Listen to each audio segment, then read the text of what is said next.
Dear students, मैं आपका teacher नवीन यादव। आज आपको अपना नेक्स्ट टॉपिक राज्यसभा का गठन ये पढ़ाएंगे। हमने इससे पहले संसद का गठन आप लोगों को बताया था, पढ़ाया था, और अब अगला टॉपिक है अपना राज्यसभा का गठन। तो ज़्यादा इधर उधर की बात ना करते हुए सीधा आप टॉपिक पे आते हैं।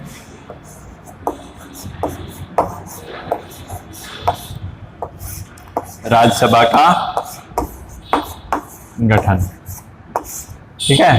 अब राज्यसभा का गठन देखना है अपने को। संसद के अंदर राज्यसभा, लोकसभा और राष्ट्रपति तीनों शामिल होते हैं। तो अब इस लेक्चर में हम राज्यसभा का गठन देखेंगे। राज्यसभा का गठन देखें उससे पहले जो मैंने संसद का गठन जो चैप्टर करवाया है उसमें जो लास्ट टॉपिक में पढ़ा रहा था, मंत्रियों एवं महान्यायवादियों के संसद में अधिकार, ठीक है। ये थोड़ा सा उसमें रह गया था, मैं जरा सा बता देता हूं। एक अनुच्छेद 88 है, उसमें बताया गया जो मंत्री और महान्यायवादी,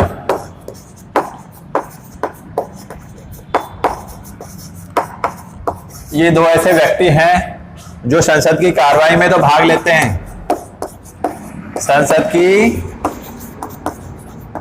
कार्यवाही में भाग लेते हैं, मतदान नहीं करते, ठीक है।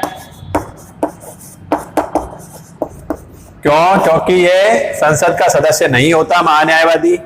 इसके ऊपर ये बात पूरी तरीके से लागू होती है। लेकिन मंत्री जो होता है उसमें ये भी बात लागू होती है, एक बात और लागू होती है। मंत्री जिस सदन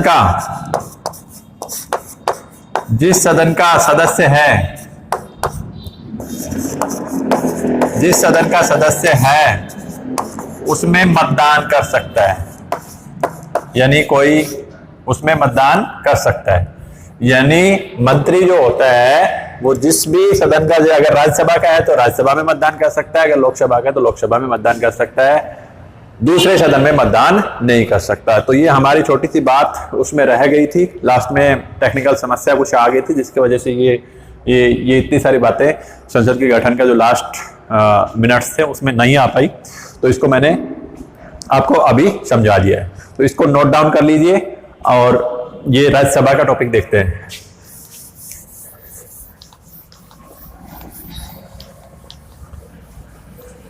देखो, राज्यसभा का जो गठन है वो अनुच्छेद 80 में दिया गया है। अनुच्छेद 80 में बताया गया है कि एक राज्यसभा होगी और उसका गठन की जो सारी प्रक्रियाएं हैं वो इसमें दी गई। और बताया है इसमें, इस अनुच्छेद के अंदर बताया कि अधिकतम सदस्य संख्या राज्यसभा की जो होगी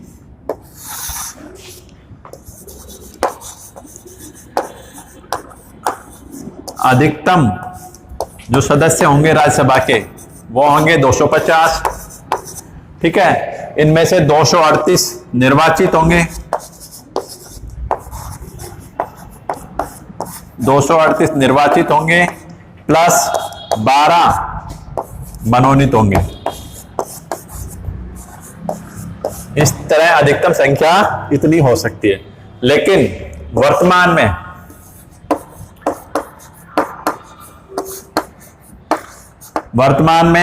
245 सदस्य राज्यसभा के हैं, ठीक है। कितने सदस्य हैं? 245, जिनमें से 233 निर्वाचित हैं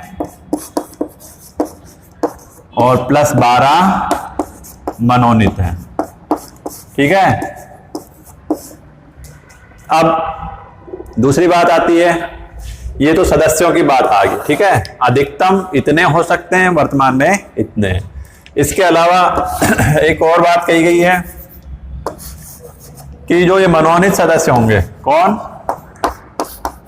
ये मनोनीत सदस्य जो होंगे ये कैसे मनोनीत किए जाएंगे? मनोनीत करता कौन है? राष्ट्रपति।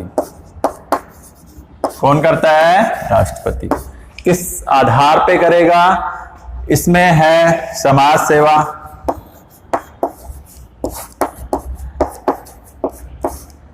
और कला,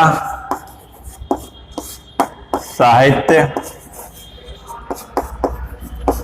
और विज्ञान, इन क्षेत्रों में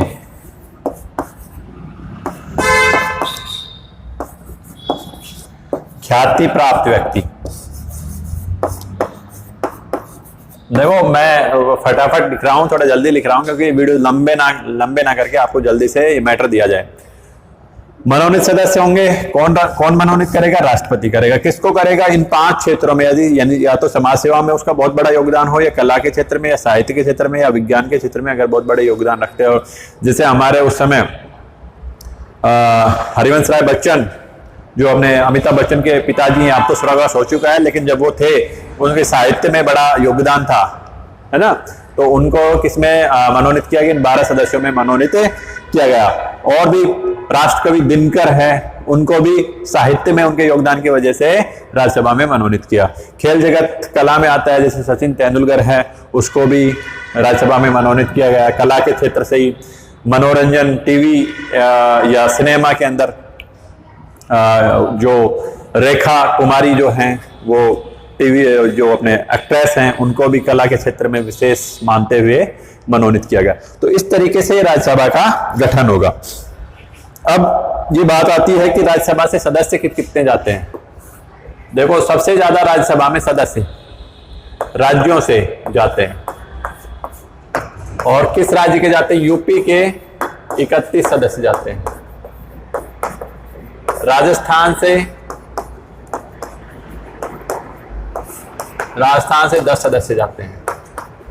ठीक है, सभी राज्यों से सदस्य जाते हैं, लेकिन इनका वो नहीं है, फिक्स नहीं है कि सभी के साथ एक बराबर सदस्य नहीं जाते। जो बड़े राज्य हैं वहां से ज्यादा जाते हैं, जो छोटे राज्य हैं वहां से कम जाते हैं।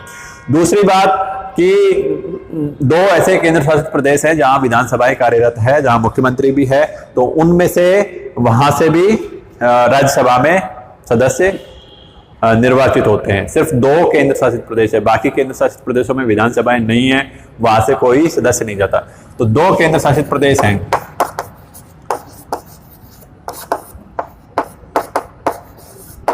दो केंद्र शासित प्रदेश कौन कौन से हैं? एक तो है दिल्ली और दूसरा है पांडिचेरी।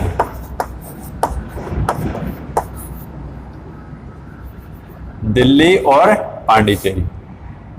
तो ये आप याद रखेंगे लोकसभा के गठन में, सॉरी राज्यसभा के गठन में। ठीक है, जो मेन जो आपके जहां से क्वेश्चन बनते हैं, मैं उन चीजों को निकाल के आपको बता रहा हूं।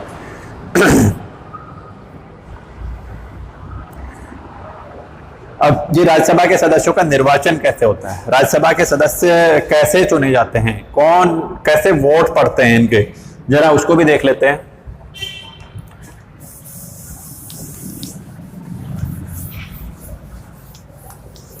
इसको आप भी कॉपी पेन लेके बैठा करो, नोट कर लिया करो। शॉर्ट नोट्स मैं आपको उपलब्ध करा ही दूंगा इसके, जो जैसा मैं बोर्ड पे लिखता हूं बहुत शॉर्ट में लिखता हूं, उस हिसाब से मैं आपको उपलब्ध करा दूंगा। देखो, राज्यसभा का निर्वाचन,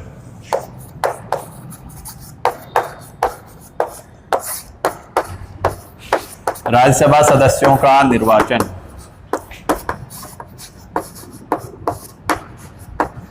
कैसे होता है? राज्यसभा के जो सदस्य होते हैं वो राज्यों की विधानसभाओं, राज्यों की विधान सभाओं के निर्वाचित सदस्यों द्वारा होता है। ठीक है, और इसमें 2 और शामिल हैं +2 जो दिल्ली और पांडिचेरी, दिल्ली और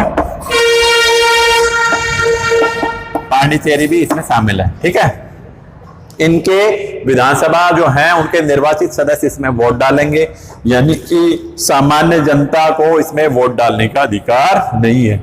हम इसमें वोट नहीं डालते। जो वयस्क मताधिकार के आधार पे जो वोट डाले जाते हैं 18 साल की उम्र के आधार पे, वो इसमें वोट नहीं डाले जाते।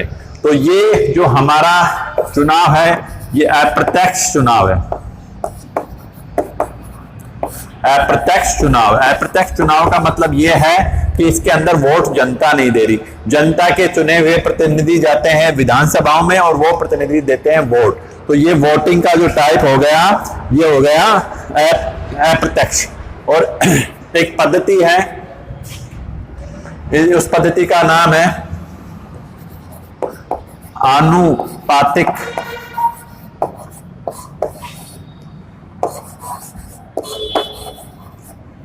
प्रतिनिधित्व की एकल संक्रमणीय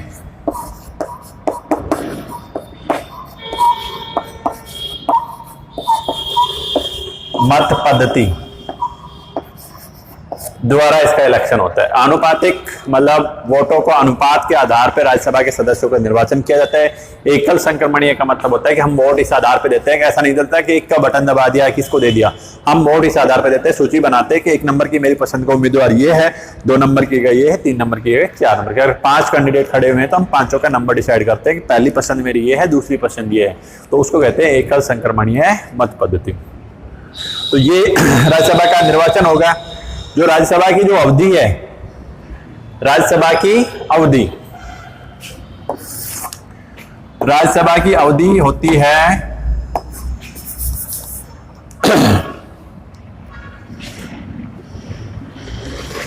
ये थोड़ा सा डिस्टर्ब हो गया, अगर ये ठीक है, सही दिखाई दे रहा है, कभी हिल जाता है। अवधि ये तो एक तो ये है कि ये स्थायी सदन है। राज्यसभा कैसा सदन है? स्थायी सदन है, कभी भंग नहीं होता, ठीक है।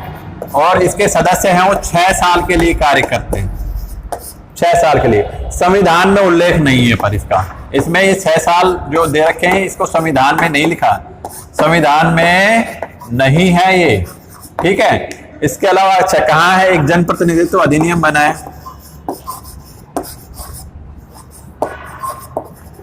एक जनप्रतिनिधित्व अधिनियम है, 1951 में बना, संसद ने बनाया। इसके तहत ही इसका कार्यकाल कितना है? 6 साल। जो संविधान में सिर्फ इतना बताया गया था कि जो संसद है वो अपना कोई कानून बनाकर इसके कार्यकाल का डिसाइड करेगी। और स्थायी सदन इसलिए है कि इसके एक तिहाई सदस्य प्रत्येक 2 साल में,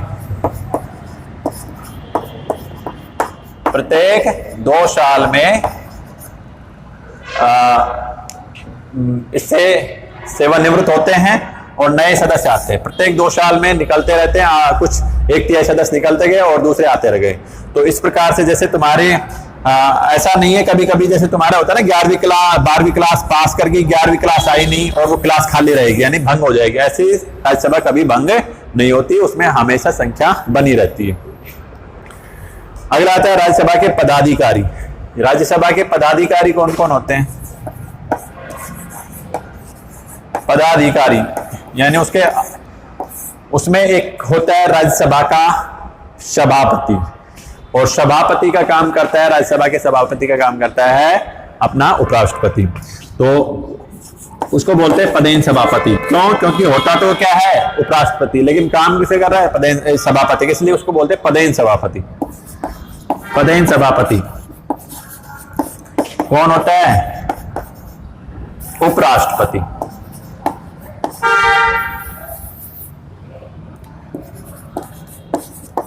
उपराष्ट्रपति। और इसके अलावा एक उपसभापति का भी चुनाव किया जाता है।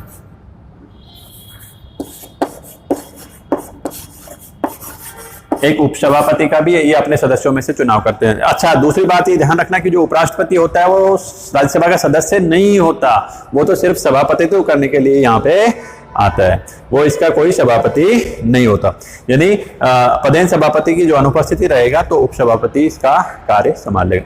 तो ये था, बहुत ही कम छोटे टाइम में मैंने बनाया है राज्यसभा का गठन, और काफी अच्छे तरीके से आपको समझाया है। अच्छा समझ में आया होगा। हमारे वीडियो ज़्यादा से ज़्यादा शेयर कीजिए। एक व्हाट्सएप ग्रुप भी बनाया है, वो लगभग फुल होने वाला है। एक सेकंड ग्रुप बना देंगे नए विद्यार्थियों के लिए, और उसमें प्रॉपर काम चलता रहेगा। ठीक है, आप लोगों की मदद करना ही हमारा उद्देश्य है। आप अच्छे नंबर लेकर आए, इसी में हमें खुशी है। और ज़्यादा से ज़्यादा इन वीडियो को शेयर करते रहिए। दूसरी बात कि तुम इन वीडियो को देख तो लेते हो लेकिन सब्सक्राइब नहीं कर रखे, और सब्सक्राइब नहीं करने की वजह से हम लाइव नहीं आ पा रहे। तो ज़्यादा से ज़्यादा सब्सक्राइब कीजिए और ज़्यादा से ज़्यादा लोगों को सब्सक्राइब करने के लिए बोलिए। धन्यवाद।